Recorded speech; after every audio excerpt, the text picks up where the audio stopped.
ser uno en Cristo.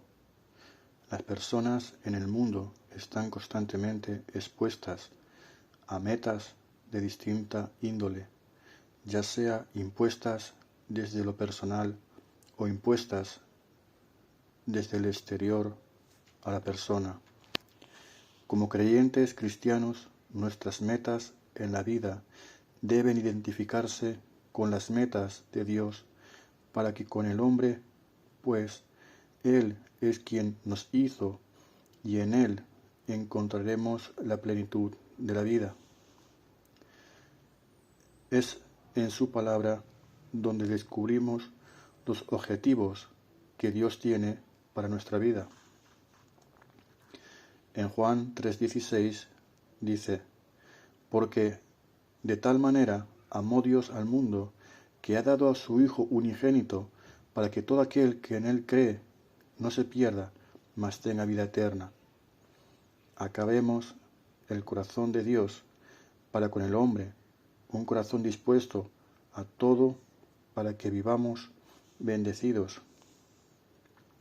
Sabemos entonces que el objetivo primario de Dios para con el hombre es la salvación.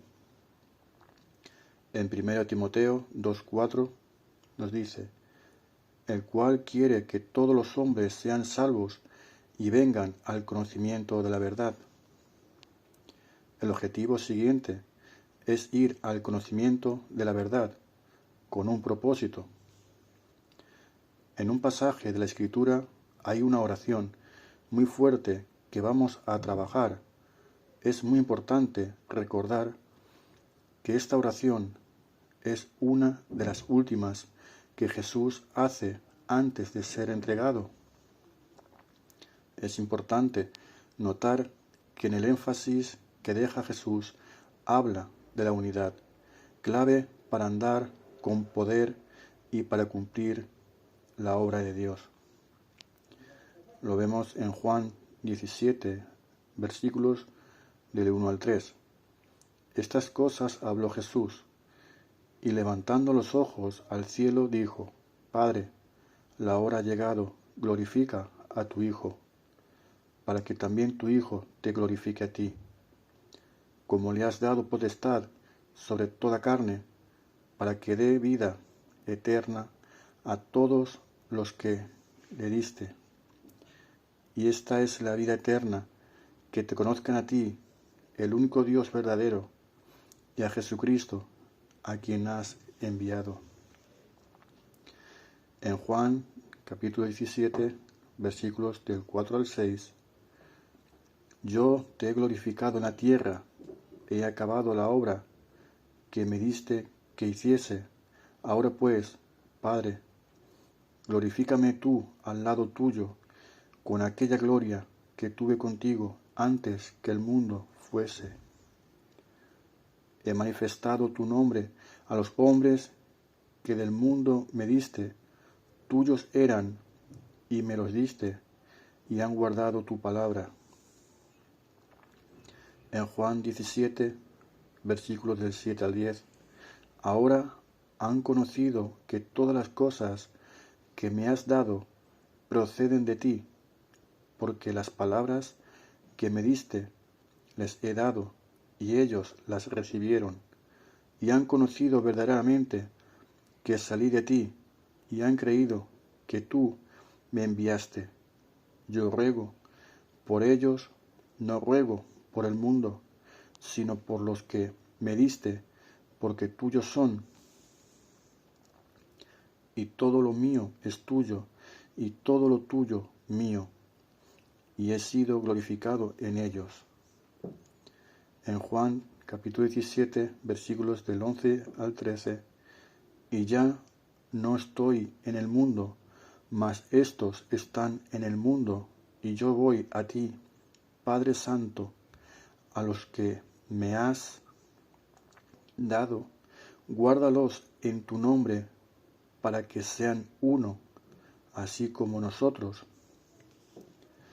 Cuando estaba con ellos en el mundo, yo los guardaba en tu nombre, a los que me diste, yo los guardé, y ninguno de ellos se perdió, sino el Hijo de perdición, para que la Escritura se cumpliese. Pero ahora voy a ti, y hablo esto en el mundo, para que tengan mi gozo cumplido en sí mismos. Juan capítulo 17, versículos del 14 al 17, nos dice: Yo les he dado tu palabra, y el mundo los aborreció, porque no son del mundo, como tampoco yo soy del mundo. No ruego que los quites del mundo, sino que los guardes del mal. No son del mundo, como tampoco yo soy del mundo. Santifícalos en tu verdad. A tu palabra es verdad.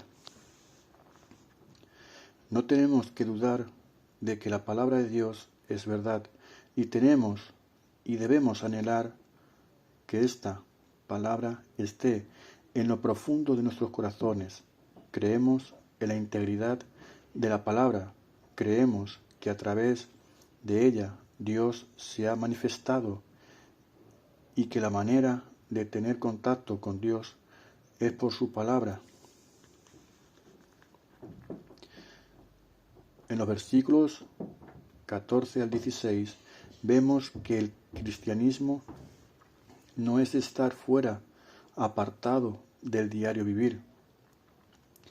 El gran punto no está en salir del mundo, sino ser guardados del mal.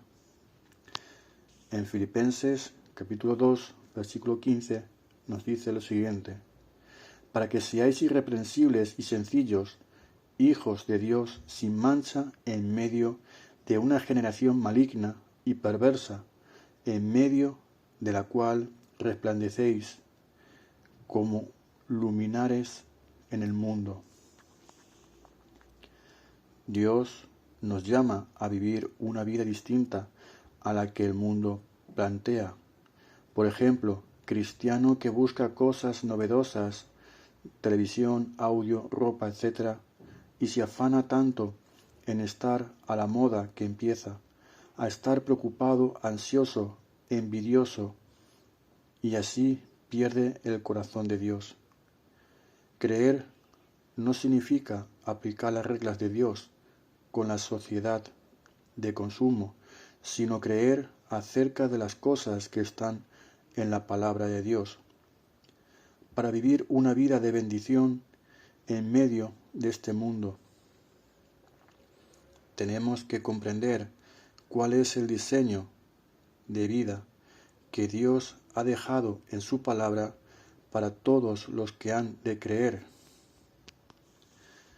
Esto se aplica a cada área de mi vida. Yo no puedo pretender que Dios me bendiga como yo estoy intentando aplicar sus reglas con las alternativas que propone el mundo. Por ejemplo, creer ganar la lotería, y que no están conforme a la palabra de Dios. Así también debemos buscar la unidad entre los hermanos, porque esto genera bendición. De ninguna manera deberíamos esperar bendición de Dios, sabiendo que tengo algo contra un hermano y no estoy manifestando la unidad en Cristo. La unidad me lleva a la bendición. En Juan 17, versículos del 18 al 19, como tú me enviaste al mundo, así yo los he enviado al mundo, y por ellos yo me santifico a mí mismo, para que también ellos sean santificados en la verdad. En Juan capítulo 17, versículos 20-21, mas no ruego solamente por estos, sino también por los que han de creer en mí por la palabra de ellos, para que todos sean uno, como tú, oh Padre, en mí, y yo en ti, que también ellos sean uno en nosotros, para que el mundo crea que tú me enviaste. Para que todos sean uno, que todos se identifiquen con Cristo. Ese es el cristianismo, la unidad es la esencia del verdadero cristianismo. La palabra de Dios nos muestra que estamos todos ligados espiritualmente a través de Cristo y que la palabra de Dios nos llama a ser uno y vivir en unidad. En Salmo 133:1 dice: «Mirad cuán bueno y cuán delicioso es habitar los hermanos juntos en armonía». Cristo oró por ti y por mí para que todos los que creemos en Él por la palabra fuéramos uno. Pidió al Padre que no fuéramos divididos, sino íntegros y unidos con todos los demás, a pesar de que muchos juzgan como imposible esta oración del Señor. Sus apóstoles estaban todos unánimes juntos en el día de Pentecostés. En Hechos capítulo 2, versículo 42 nos dice: «Y perseveraban en la doctrina de los apóstoles, en la comunión unos con otros, en el partimiento del pan y en las oraciones».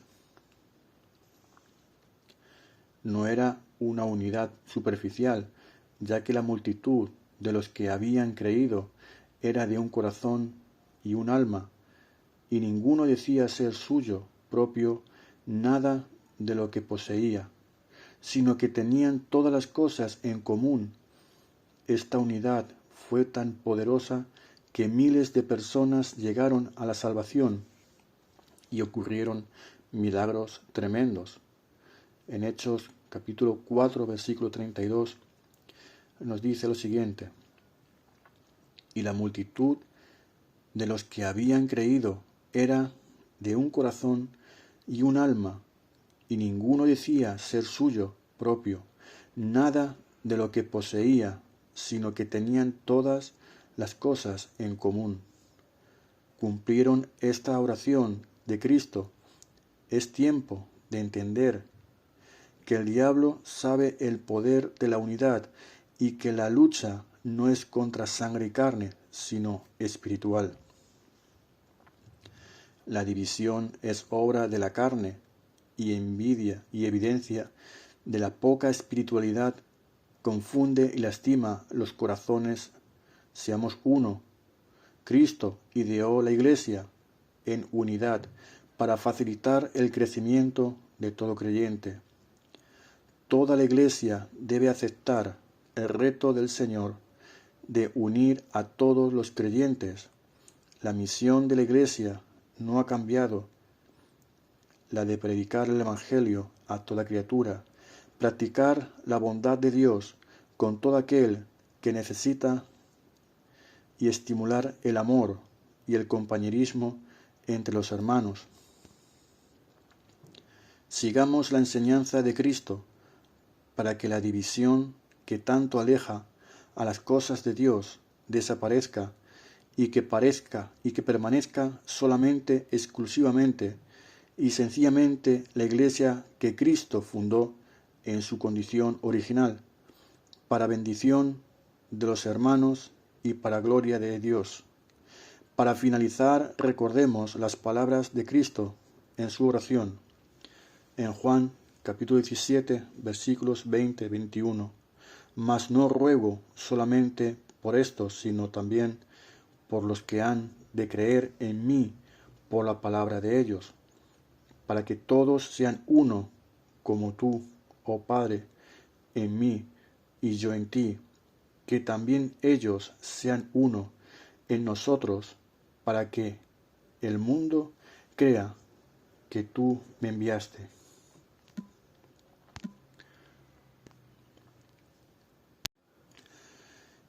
Y esta es la enseñanza que se ha tenido en el día de hoy.